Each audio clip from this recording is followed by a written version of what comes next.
good evening, good afternoon, and good morning when and wherever you are watching this video from. Again, it is Markem Tutorials, and I want to welcome you to this video. Just like you saw, how to solve any limit question.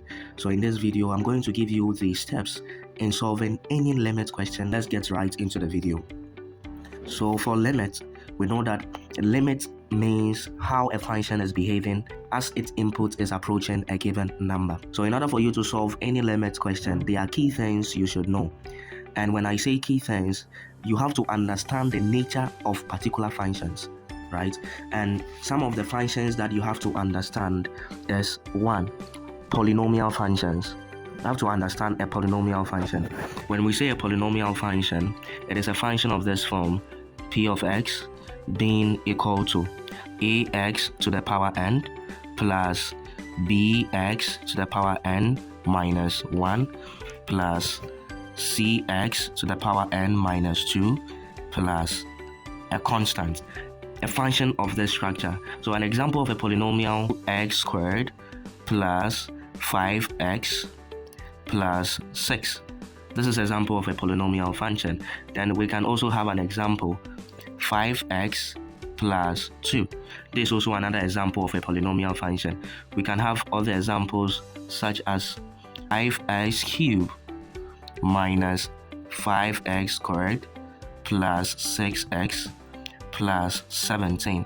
This is also another example of a polynomial function. I made mention that in order for you to solve any limit, you need to first of all understand the nature of the function you are dealing with. So if you are solving or finding the limit of a polynomial, in this case a straight polynomial, a polynomial of this nature, when you are being told to find the limit of such polynomial, then all that you are going to do is to do what we call direct substitution. So the question given, if it is of this form, then the only thing you're going to do is to do direct substitution. What do I mean by direct substitution? Let's start with our first example. Find the limit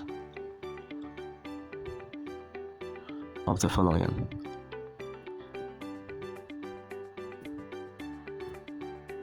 So we have 1, limit x approaches negative 2 of x squared plus 2x minus 1. We can see that this form of question is a polynomial function. So what are we supposed to do? We have to do direct substitution. Direct substitution to find the answer of the limit, right? The answer of the limit. That is what we're going to do. So direct substitution means that solution, wherever you meet an x variable, you are going to substitute negative 2. So that is, let's start solving this question. Limit x approaches negative 2 of x squared plus 2x minus 1.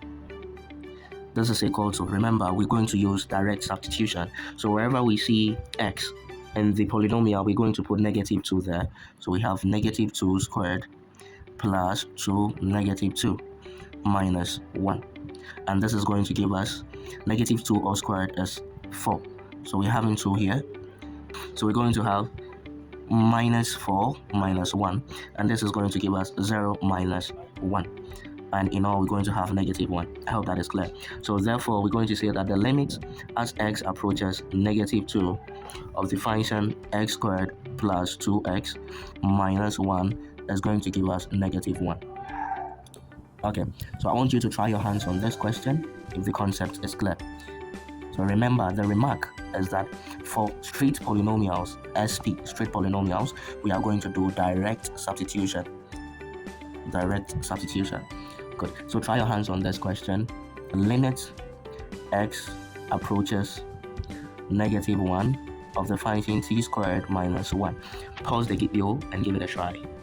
Yep. So you can see that 2 squared minus 1 is equal to direct substitution, right? Negative 1 all squared minus 1. This gives us 1 minus 1, and the answer is 0. Next type of function is called a rational function. A rational function. Understanding the nature of a rational function will help you to solve any limit question that pertains rational function. First of all, what is a rational function? A rational function, say r of x, is a function with a numerator being a function and the denominator also being a function. I hope that is clear. Where the denominator is not equal to 0. If it is equal to 0, that is means that it is undefined, right? So the denominator can't be equal to 0. I hope that is clear. So this is an example of a rational function. And how do we find the limits of a rational function? This is the clue. In order for us to find the limit of any rational function, this is what you are going to do. First of all, you have to manipulate. When we say manipulate, it means that change the nature of the numerator, right? That at the end of the changes, you get to have q of x and some m of x, right? And some m of x, all divided by q of x. Do you get it? Where the p of x is equal to q of x multiplying m of x. I hope that is clear. So what are we doing here? We are going to manipulate or massage the numerator by changing its structure, not necessarily by changing the question. We change its structure so that at the long run we get to have that the q of x cancels the q of x. What is making the function to be undefined is cleared out. I hope that is clear. I'm going to solve an example, then I'll walk you through the steps in solving the limits of a rational function. Now follow through. So example 1. Let's say they've given us this question. Find, and the function is 2 plus h all squared minus 4 divided by h. How are you going to find the limit of this function? You've seen that it is the numerator is a function, the denominator is also a function. What does our principle say? We have to massage the numerator. Do you get it? When we do a direct substitution, we get to know that both the numerator and the denominator are going to be indeterminate form. What do I mean by indeterminate form? Let's do direct substitution. Since it is not a straight polynomial like the first one, polynomial function, right? Then we can do a direct substitution. I hope that is clear. Good. So with this, if we do a direct substitution, this is what is going to happen.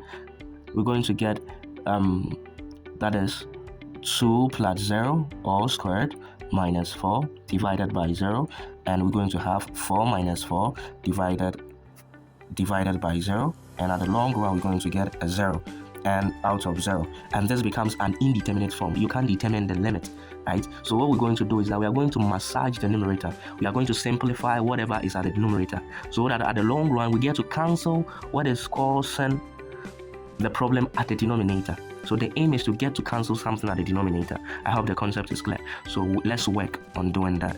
Now let's simplify the numerator. You remember that if we have 2 plus h all squared, we can do it as the first term will be squared, that is 4. Then 2 times the first term times the second term, that is going to give us a 4h. Then the last term squared, that is an h squared, right? You remember this? Good. So let's proceed. 4 plus 4h plus h squared minus 4 divided by h, right? That is the function. So it means that we're going to have limit h approaches 0.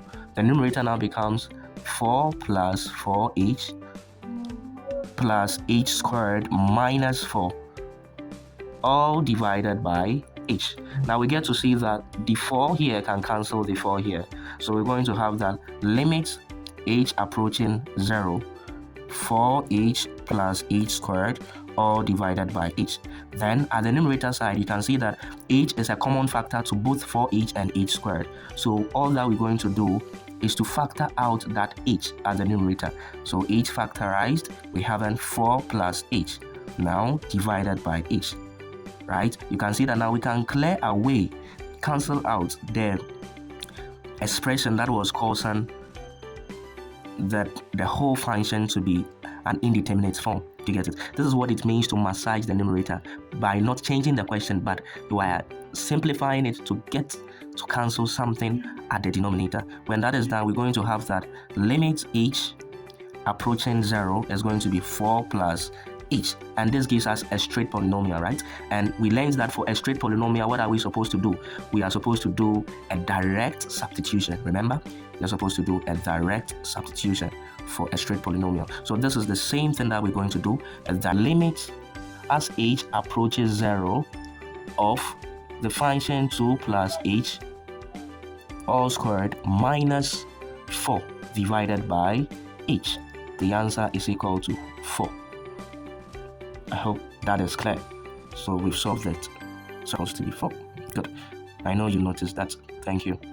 Good. So let's solve another question if you clearly understood this one. So for this one, pause the video and solve it yourself, and let's see how you solve it. So it's also under rational. Find the limit.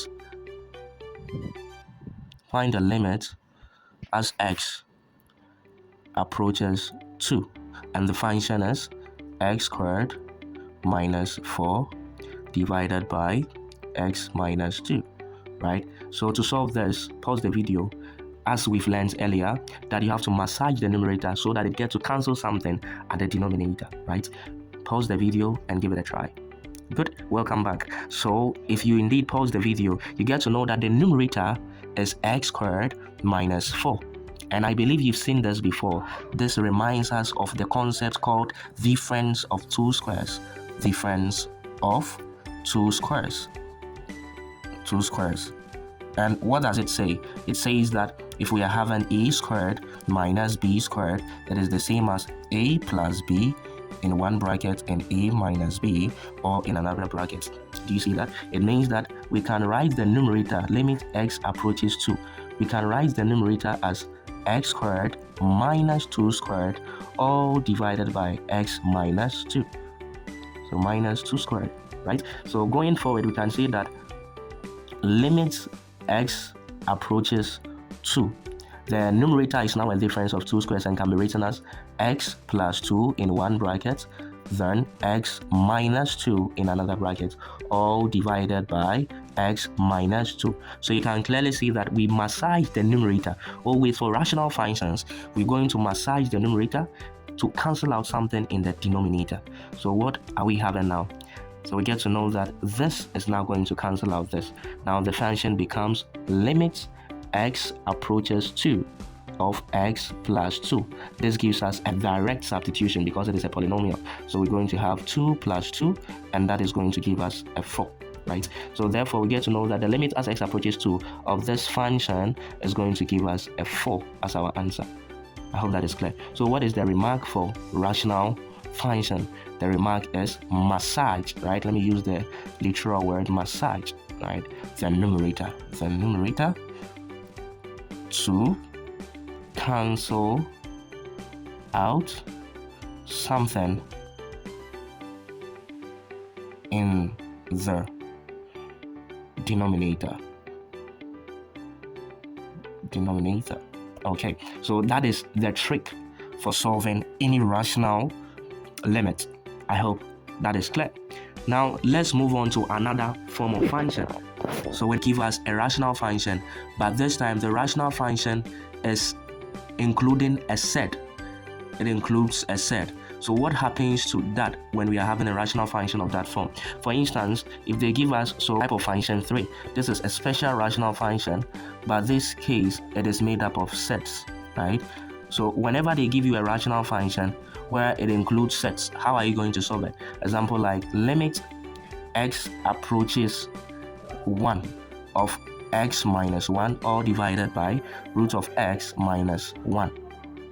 When we do direct substitution, we are going to have an indeterminate form of 0 divided by 0, right? And we've learned earlier that for such questions, we have to massage the numerators. That is when it is a pure rational functions where the upper part, as in the numerator, is a polynomial and the denominator is also a polynomial. Do you get it? Like the form of this one. Do you get it? So for a rational form that includes sets, to simplify it, you have to multiply. By the conjugate, conjugate of either the numerator, so num, or the denominator, denom, okay? Depending, and that depends on where the set is. In this case, the set is at the denominator, so we're going to multiply by the conjugate of the denominator. In a case where the set is both at the numerator and the denominator, we choose that of the denominator.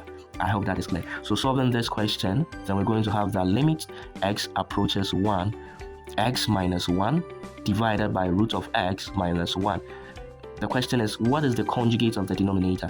Conjugate simply means that change the sign between the terms. So the conjugate of root of x minus 1 is going to be root of x plus 1. Okay, the conjugate is going to be that. I hope that is clear. Good. So that is going to be the conjugate of root of x minus 1. Is going to be root of x plus 1. So we're going to multiply the numerator and the denominator by the conjugate of that set. Okay. So continuing, we're going to have that limit x approaches 1, x minus 1, all divided by root of x minus 1, times root of x plus 1, all divided by root of x plus 1. And the trick to this question is that don't be quick to simplify the numerator, okay? Don't be quick to simplify the numerator. What do I mean by that? It means that let the numerator multiply themselves, as in write them together using the bracket to denote that they are multiplying, but don't expand the multiplication yet. But when we are expanding the multiplication of the denominator, we get to know that we are having root of x1, root of x1. The only thing that is different between the terms is their sign. So this reminds us of 1 plus a plus b, then a minus b. This is a difference of two squares, right? Square the first term minus square the second term. So that is exactly what we are going to do. Root of x squared is x, then minus 1 squared is 1, right? So there's no need to simplify the numerator. If you simplify the numerator, you won't get to know how x minus 1 will cancel the x minus 1 as a denominator. I hope that is clear. So in questions like this, don't be quick to simplify the numerator, right? Get to know the expression at the denominator first. I hope that is clear. Good. So then we're going to have limit x approaches 1 of root x plus 1. And this is a direct substitution. Since it is a polynomial, this gives us root of 1 plus 1. And this is going to give us 2. So once again, thank you for joining me for this video. And I'm going to continue in my next video. As usual, remember to subscribe, like, and share. And also leave a comment in the comment section so that I can attend to them. Thank you for watching. See you in my next video.